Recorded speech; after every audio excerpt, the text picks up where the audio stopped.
व नुसल्ली अला रसूलिहिल करीम अम्मा बाद। अज इंशाअल्लाहुल अज़ीज़ सिपारो नंबर 28 जो ख़ुलासो बयान कयो वेंदो। क़द समी अल्लाह सिपारे जो नालो आहे ऐं हिन पारे में मजमूई एतबार सां तक़रीबन 9 सूरतूं अल्लाह ताला बयान कयूं आहिनि। सभ खां पहिरीं सूरत आहे सूरतुल मुजादला। सूरतुल मुजादला में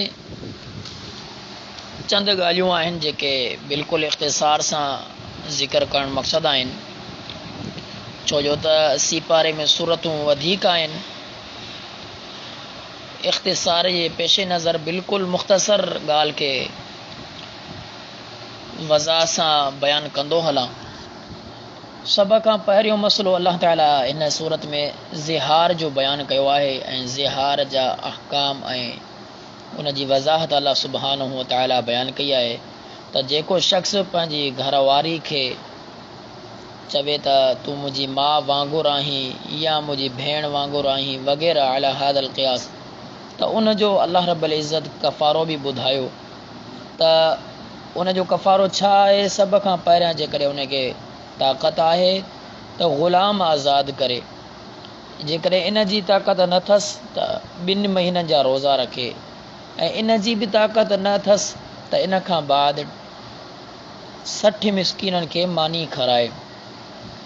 ऐं ॿी ॻाल्हि हिन सूरत में फितना ऐं फ़साद ते जेका सरगोशी कई वञे, गुफ़्तगू कई वञे, अल्लाह ताला उन खां मना कयो आहे त जेको माण्हू फितने ऐं फ़साद जी गुफ़्तगू करे, बल्कि तक़वा जी गुफ़्तगू करे, माण्हू नेकीअ जी गुफ़्तगू करे, माण्हू तक़वा जे बारे में नेकीअ जे बारे में गुफ़्तगू करे, फितने ऐं फ़साद जे बारे में बिल्कुलु न। अल्लाह ताला जी नाफ़रमानी जंहिं जॻह ते थिए उन ॻाल्हि ते मजलिस न कई वञे, बरक़रार न रखी वञे। अल्लाह ताला जो फ़रमान आहे या अय्युहल्लज़ीना आमनू इज़ा तनाजयतुम फला ततनाजऊ बिल इस्मि वल उद्वान व मासियतिर रसूल व तनाजऊ बिल बिर्रि वत तक़वा वत्तक़ुल्लाहल्लज़ी इलैहि तुहशरून। ऐं अहिड़ी तरह 3 नंबर ते हिन सूरत में ॻाल्हि बयानु करणु मक़सदु आहे त जंहिं वक़्त मजलिस तंग हुजे त उनखे वसी कयो वञे, कुशादा कयो वञे। अल्लाह ताला जो फ़रमान आहे या अय्युहल्लज़ीना आमनू इज़ा क़ील लकुम तफ़स्सहू फ़िल मजालिसी फ़फ़्सहू यफ़्सहिल्लाहु लकुम। इन जी माना इहा आहे जेकॾहिं मजलिस में 4-5 माण्हुनि जी जॻह आहे ऐं 1-2 जॻह ठही सघे थी, माण्हू सुकड़जी वेहे, त अचण वारो शख़्स जेकॾहिं चए त जॻह ठाहियो, कुशादी कयो, त माण्हू सुकड़जी करे मिली करे उन शख़्स खे जॻह ॾियनि त उहो बि वेहे मजलिस में। ऐं अहिड़ी तरह चौथीं ॻाल्हि अल्लाह ताला हिन सूरत में मुनाफ़िक़ीन जी मज़म्मत बयानु कई आहे। ऐं अॻियां ॿी सूरत आहे सूरतुल हश्र। हिन सूरत में कुल 4 ॻाल्हियूं बयानु करणु मक़सदु आहिनि।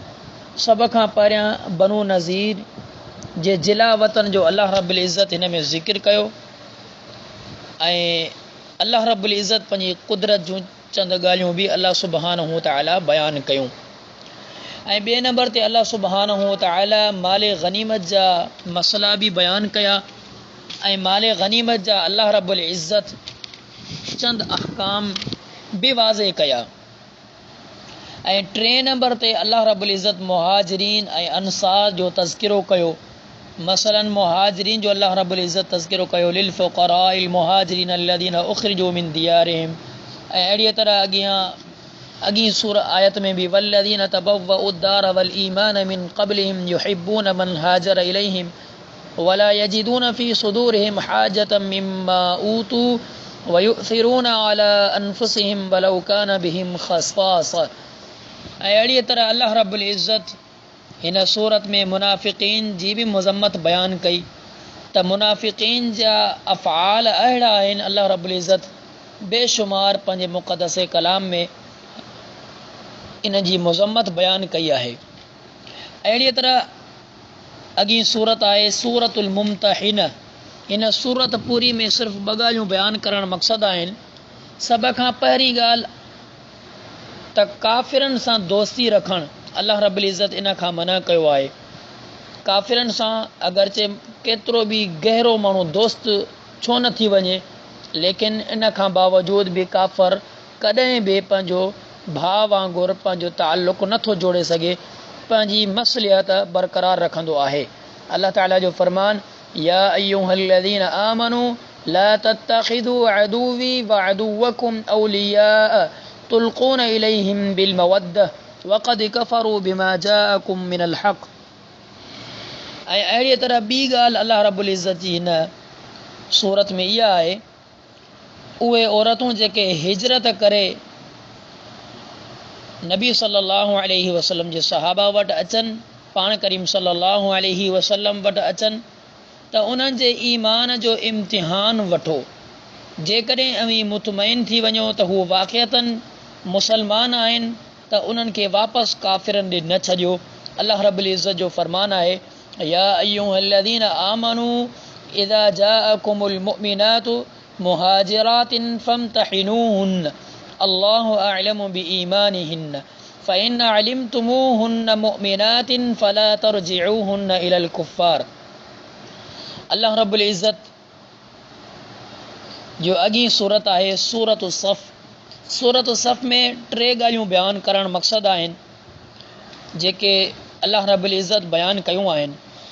सभ खां पहिरियां अल्लाह सुब्हानहू व तआला जिहाद जे बारे में सूरत सफ़ में ज़िक्र कयो, इन्न अल्लाह युहिब्बुल्लज़ीन युक़ातिलून फ़ी सबीलिहि सफ़्फ़न कअन्नहुम बुन्यानुम मरसूस। ऐं ॿिए नंबर ते अल्लाह रब्बुल इज़्ज़त बनी इसराइल जो ज़िक्र कयो। बनी इसराइल जो ज़िक्र इन रेत अल्लाह रब्बुल इज़्ज़त कयो त उन्हनि वटि ईसा अलैहिस्सलाम आयो ऐं ईसा अलैहिस्सलाम उन्हनि खे पंहिंजी दावत ॾिनी, ऐं ईसा अलैहिस्सलाम उन्हनि खे पंहिंजी दावत तौहीद ॾियण सां गॾोगॾु नबी सल्लल्लाहु अलैहि वसल्लम जी बशारत बि ॾिनी। जीअं अल्लाह रब्बुल इज़्ज़त जो फरमान आहे, व मुबश्शिरम बिरसूलिन यअती मिन बअदि इस्मुहु अहमद। ऐं अहिड़ीअ तरह अल्लाह रब्बुल इज़्ज़त हिन सूरत में हिकु इहा बि ॻाल्हि बयानु कई टे नंबर ते, त उहा तिजारत जेका दुनिया ऐं आख़िरत जो फ़ाइदो ॾिए, उन तिजारत ॾे माण्हू अचे।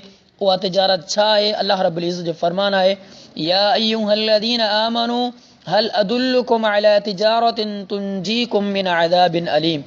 तिजारत उहा कहिड़ी आहे जेका अल्लाह ताला जे अज़ाब खां बचाए? नंबर हिकु, तुअमिनून बिल्लाह, अल्लाह रब्बुल इज़्ज़त ईमान आणणु, व रसूलिही, अल्लाह जे पैगंबर ते ईमान आणणु, व तुजाहिदून फ़ी सबीलिल्लाह, ऐं अल्लाह जे रस्ते में जिहाद करणु, बि अम्बालिकुम व अनफुसिकुम, पंहिंजे मालनि समेत ऐं पंहिंजी जान समेत।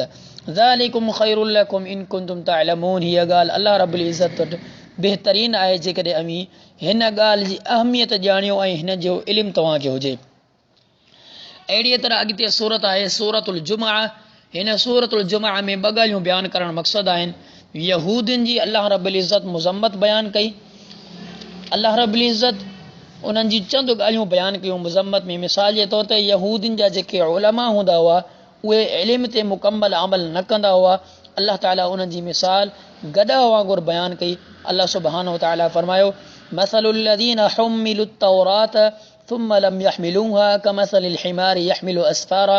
इन्हनि जी मिसाल उन गॾह वांगुरु आहे जंहिंजे मथां माण्हू जेतिरो बि वज़न रखे छॾे उनखे का ख़बर न आहे पवंदी त हिन जे मथां छा आहे रखियलु। त हुननि जे उलमा जी बि इहा ई मिसाल आहे, हुननि खे जेतिरो बि अल्लाह ताला इल्मु ॾिनो आहे लेकिन उन ते अमल नथा कनि। ऐं अहिड़ीअ तरह दीगर मुज़म्मतूं बि अल्लाह रब्बुल इज़्ज़त हिन में बयानु कयूं। ऐं ॿिए नंबर ते सूरतुल जुमा में अल्लाह रब्बुल इज़्ज़त नमाज़ जुमा जी फ़र्ज़ियत ऐं उन जा आदाब मुकमल अल्लाह रब्बुल इज़्ज़त इशारे में बयानु करे छॾिया। ऐं बुनियादी ॻाल्हि हिन में बयानु करणु मक़सदु इहा बि आहे त नबी सल्लल्लाहु अलैहि वसल्लम ख़ुतबा जुमाअतुल मुबारक बीही करे ॾींदा हुआ, वेही करे न ॾींदा हुआ। ऐं इन जी दलील अल्लाह रब्बुल इज़्ज़त हिन फ़रमान मां बि आहे, वतरकूका क़ाइमा, कि नबी सल्लल्लाहु अलैहि वसल्लम जे बारे में आहे त पाण करीम सल्लल्लाहु अलैहि वसल्लम बीही करे ख़ुतबो ॾियनि पिया। अहिड़ीअ तरह अॻी सूरत आहे सूरतुल मुनाफ़िक़ीन। हिन पूरी सूरत में अल्लाह रब्बुल इज़्ज़त मुनाफ़िक़ीन जी मुज़म्मत बयानु कई आहे ऐं ॿिए नंबर ते अल्लाह रब्बुल इज़्ज़त मुनाफ़िकीन जा ग़लति औसाफ़ जेके गंदा औसाफ़ आहिनि मुनाफ़िकीन जा वसफ़ आहिनि उहे अल्लाह रब्बुल इज़्ज़त बयानु कया आहिनि। ऐं अहिड़ीअ तरह अॻी सूरत आहे सूरत तग़ाबुन। हिन सूरत में अल्लाह ताला क़यामत जो ज़िक्र बयानु कयो आहे ऐं तग़ाबुन जी माना बि क़यामत आहे यानी क़यामत जो ॾींहुं ऐं इन जे बारे में पूरी सूरत आहे। क़यामत जो ज़िक्र अल्लाह ताला मुख़्तलिफ़ अंदाज़ सां हिन सूरत में कयो आहे। ऐं अहिड़ीअ तरह अल्लाह रब्बुल इज़्ज़त जी अॻी सूरत आहे सूरत तलाक़। अल्लाह ताला हिन सूरत में ॿ ॻाल्हियूं बुनियादी बयानु करणु मक़सदु आहिनि, वगरना त तफ़सील काफ़ी आहे, लेकिन हिन सूरत में सिर्फ़ु ॿ ॻाल्हियूं बयानु करणु मक़सदु आहिनि। अल्लाह ताला हिन सूरत में सभ खां पहिरीं ॻाल्हि तलाक़ जे बारे में बयानु कई आहे। तलाक़ जा मसइला ऐं तलाक़ जा अहकाम अल्लाह रब्बुल इज़्ज़त हिन सूरत में चंद बयानु कया आहिनि। ऐं ॿिए नंबर ते अल्लाह रब्बुल इज़्ज़त हिन सूरत में उन्हनि माण्हुनि जा फ़ज़ाइल बयानु कया जेके अल्लाह ताला खां डिॼनि था, त उन्हनि जूं कहिड़ियूं कहिड़ियूं फ़ज़ीलतूं आहिनि ऐं उन्हनि जा कहिड़ा कहिड़ा फ़वाइद आहिनि। अल्लाह सुब्हानहू व तआला उन्हनि जो बि ज़िक्र कयो आहे हिन सूरत में। मसलन सभ खां पहिरीं हिकिड़ी ॻाल्हि बुनियादी, जेको अल्लाह ताला खां डिॼे थो त अल्लाह ताला हुनखे रिज़्क़ अता करे थो ऐं रिज़्क़ अहिड़ी जॻह तां हुनखे वहम ऐं गुमान न हूंदो, उन जॻह तां अल्लाह ताला हुनखे रिज़्क़ ॾींदो। अल्लाह ताला जो फ़रमान आहे वमन यत्तक़िल्लाह यजअल लहू मख़रजा वयरज़ुक़हू मिन हैथु ला यहतसिब। ऐं अहिड़ीअ तरह आख़िरी सूरत आहे हिन सिपारे में सूरत तहरीम। हिन सूरत में ॿ बुनियादी ॻाल्हियूं बयानु करणु मक़सदु आहिनि। सभ खां पहिरियां नबी सल्लल्लाहु अलैहि वसल्लम जी अज़वाज मुतहरा जे मुतालिक़ अल्लाह रब्बुल इज़्ज़त बाज़ अहकाम बयानु कया।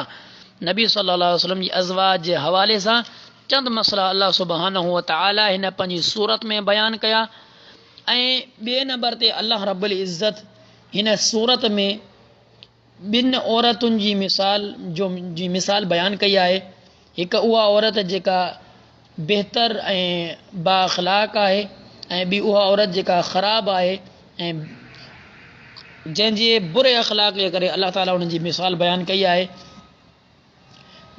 सभ खां पहिरीं मिसाल जेका अल्लाह ताला बयानु कई आहे फ़िरऔन जी घरवारीअ जी, त उहा नेक साले औरत आहे। नेक साले औरत जी मिसाल अल्लाह ताला बयानु करे बाद में औरतुनि जेके अचण वारियूं आहिनि उन्हनि जे लाइ हिकु सबक़ु अल्लाह सुब्हानहू ताला ॾिनो आहे त हिन जहिड़ियूं औरतूं थियनि। अगरचे फ़िरऔन केतिरियूं तकलीफ़ूं ॾिनूं हिनखे, लेकिन इन खां बावजूदि हिन पंहिंजे ईमान खे ज़ाय न कयो। ऐं ॿिए नंबर ते ख़राबु औरत जी मिसाल कहिड़ी आहे, नूह अलैहिस्सलाम ऐं लूत अलैहिस्सलाम जी ॿिन्हिनि जूं घरवारियूं। ॿई पैगम्बर आहिनि, लेकिन ॿिन्हिनि पैगम्बरनि जूं घरवारियूं हुननि ते ईमान कोन आणियो अथनि। इन जे करे अल्लाह ताला इन्हनि ॿिन्हिनि पैगम्बरनि जी घरवारियुनि जी मिसाल अल्लाह ताला बयानु कई त इहे बुरियूं औरतूं आहिनि, ख़राबु औरतूं हुयूं जेके पंहिंजे नबीअ जी बि ॻाल्हि न मञनि। ऐं इन मां हिकु सबक़ु मालूम थिए थो त नेक औरत ऐं ख़राबु औरत, बुरी औरत, इन्हनि ॿिन्हिनि जो असरु वॾो रहंदो आहे त माण्हू हमेशह नेक औरत ई वठे ऐं नेक औरत सां शादी करण जी कोशिशि करे। इन जे करे त बुरी औरत जा नताइज बि ख़राब ई नज़र ईंदा आहिनि। अल्लाह रब्बुल इज़्ज़त खां दुआ आहे त अल्लाह सुब्हानहू व तआला असांखे सही माना में क़ुरान हदीस सम्झण, इन खां बाद अमल करण जी तौफ़ीक़ अता फ़रमाए। व आख़िरु दावाना अनिल हम्दुलिल्लाहि रब्बिल आलमीन।